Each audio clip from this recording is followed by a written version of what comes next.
અહીંયા છે ને મેચ્યોરિટી એટલે છે ને એક એવો શબ્દ છે ને કે આપણને સાંભળતા જ એવું લાગે છે ને કે એ ઉંમર થાય ને એટલે આપણામાં મેચ્યોરિટી આવે, પરંતુ આ વાત છે ને સાવ ખોટી છે.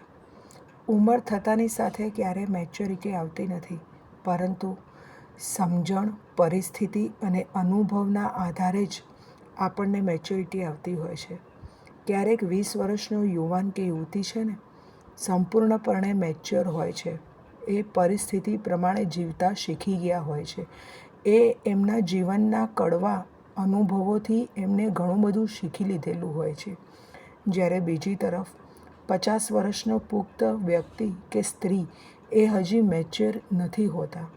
કેમ? કારણ કે એમને જે પરિસ્થિતિ અને અનુભવોનો એમને સામનો કર્યો જ નથી હોતો એમના જીવનમાં. એટલે આ મેચ્યોરિટી શબ્દ છે ને એ આપણને છે ને ફક્ત આપણી પરિસ્થિતિ, આપણી સમજણ અને અનુભવ જ આપણને શીખવી શકે છે.